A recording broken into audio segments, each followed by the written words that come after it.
চৰাইদেউ একাডেমীৰ সমূহ ছাত্ৰ-ছাত্ৰীক আজিৰ ভিডিঅ'টোলৈ স্বাগতম জনাইছোঁ। আজিৰ ভিডিঅ'ত মই ক্লাছ 10 ছ'চিয়েল ছায়েন্সৰ হিষ্ট্ৰী পাৰ্টৰ প্ৰথম অধ্যায় বংগ বিভাজন আৰু স্বদেশী আন্দোলন এই পাঠটো কিছু আলোচনা কৰিবলৈ লৈছোঁ।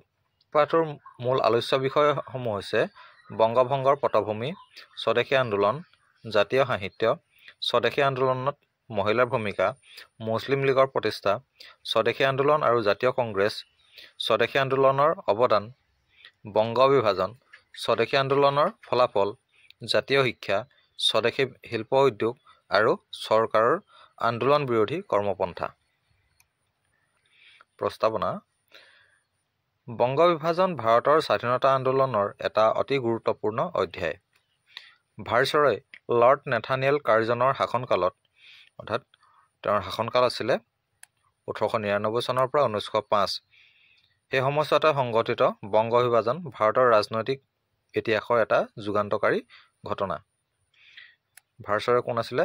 Lord Nathaniel Curzon. এজনৰ নামটো আমাৰ কাৰণে ইম্পৰ্টেণ্ট হয়। বিশাল বংগ প্ৰদেশক দুভাগ কৰি দুখন প্ৰদেশ সৃষ্টি কৰা এই সিদ্ধান্তই সৰ্বভাৰতীয় প্ৰেক্ষাপটত ব্ৰিটিছ শাসনৰ বিৰুদ্ধে এটা জনসংগ্ৰামৰ সূচনা কৰিছিল। চিপাহী বিদ্ৰোহৰ পিছত বংগ বিভাজনক ভাৰতীয় ৰাজনৈতিক ইতিহাসৰ দ্বিতীয়টো উল্লেখনীয় ঘটনা বুলি ক'ব লাগিব। 19বিংশ শতিকাৰ শেষৰ পিনে আৰু 20 শতিকাৰ আৰম্ভণিতে বংগদেশত জাতীয় জাগৰণে এটা শক্তিশালী স্থিতিত উপনীত হৈছিল। বংগবাসীৰ এই জনজাগৰণে ইংৰাজ চৰকাৰক চিন্তিত কৰি তুলিছিল আৰু এই জাগৰণ মহীশূৰ কৰিবলৈকে ভাইচৰয় লৰ্ড কাৰ্জনে পূৰ্ববংগক অসমৰ সৈতে সংলগ্ন কৰি পূৰ্ববংগ আৰু অসম নামৰ এখন প্ৰদেশ গঠন কৰিছিল। আনহাতে অৱশিষ্ট বংগদেশৰ পশ্চিম খণ্ডৰ সৈতে বিহাৰ আৰু উৰিষ্যাক আগৰ দৰে ৰাখি পশ্চিমবংগ নামেৰে আনখন বংগ প্ৰদেশ বৰ্তাই ৰাখিছিল।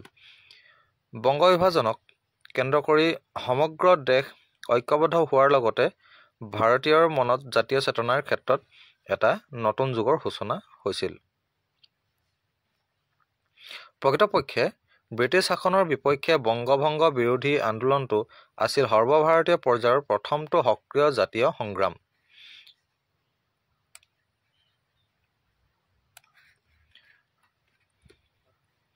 আমি এই অধ্যায়ত বংগ বিভাজনৰ ঐতিহাসিক পটভূমি আৰু স্বদেশী আন্দোলনৰ বিষয়ে আলোচনা কৰিম।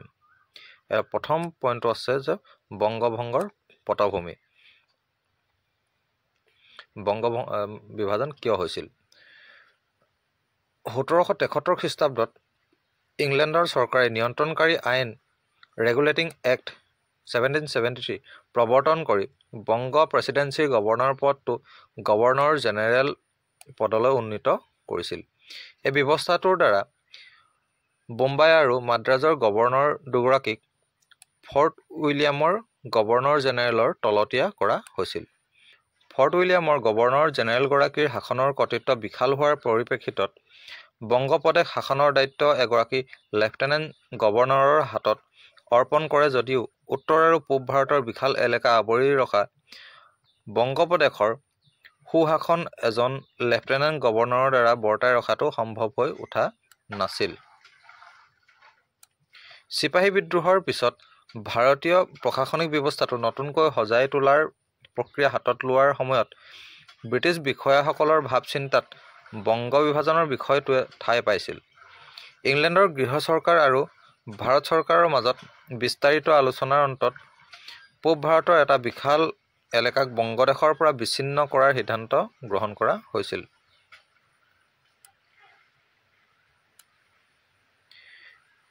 এই উদ্দেশ্য আগত ৰাখিয়ে ব্ৰহ্মপুত্ৰ উপত্যকাৰ 6খন জিলাৰ, আৰু সেই জিলাকেইখন হৈছে গোৱালপাৰা, কামৰূপ, নগাঁও, দৰং, শিৱসাগৰ, লখিমপুৰ, তাৰ সৈতে খাচীয়া, জয়ন্তীয়া পাহাৰ, নগা পাহাৰ, গাৰো পাহাৰ, কাছাৰ আৰু শ্ৰীহট্টক সংলগ্ন কৰি সৰ্বমুঠ এলেকা 54,100 বৰ্গ মাইল, জনসংখ্যা 41,50,000।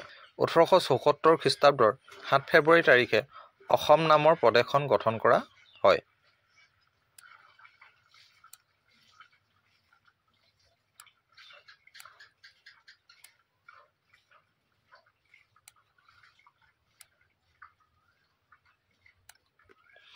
নৱগঠিত প্ৰদেশখনৰ কাৰণে মুখ্য আয়ুক্ত পদ এটা সৃষ্টি কৰি কৰ্ণেল R.H. কিটিঞ্জক অসম প্ৰদেশ প্ৰশাসনৰ দায়িত্বভাৰ অৰ্পণ কৰা হৈছিল। কোনো ঐতিহাসিকৰ মতে এয়া আছিল বংগ বিভাজনৰ প্ৰথমটো পদক্ষেপ।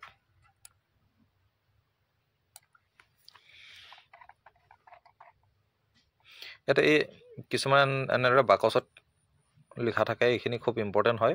ইয়াত কি দি আছে, মোগল সম্ৰাট শ্বাহ আলম আৰু ৰবাৰ্ট ক্লাইভৰ মাজত সম্পন্ন হোৱা এলাহাবাদ সন্ধিৰ যোগেদি ইষ্ট ইণ্ডিয়া কোম্পানীয়ে বংগৰ লগতে বিহাৰ আৰু উৰিষ্যাৰ ওপৰতো ৰাজনৈতিক কৰ্তৃত্ব লাভ কৰাৰ পিছত এই তিনিওটা অঞ্চল বংগ, বিহাৰ আৰু উৰিষ্যা, এই তিনিটা অঞ্চল বংগ প্ৰদেশত অন্তৰ্ভুক্ত হৈছিল।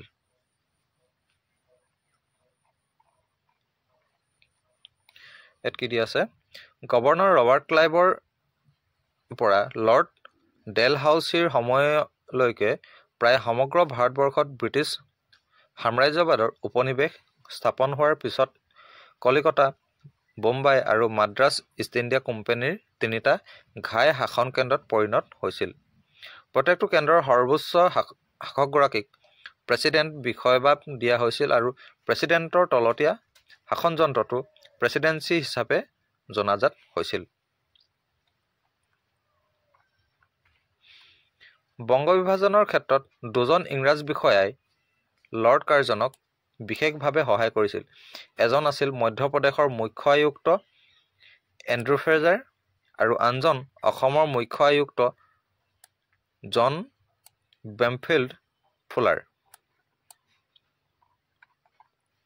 1901 খ্ৰীষ্টাব্দত ফ্ৰেজাৰে মধ্যপ্ৰদেশ আৰু বংগদেশৰ ভৌগোলিক সীমাৰ পৰিৱৰ্তন কৰাৰ প্ৰস্তাৱ ভাইছৰয় কাৰ্জনক দিছিল।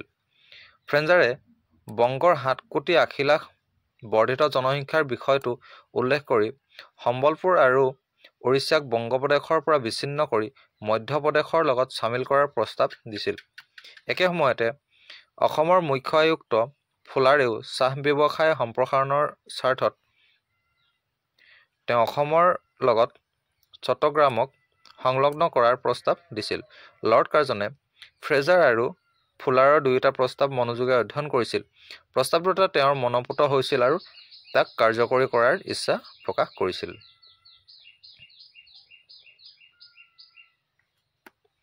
ইয়াৰ পাছৰ ভিডিঅ'ত মই বংগ বিভাজনৰ বিষয়ে আলোচনা কৰিম।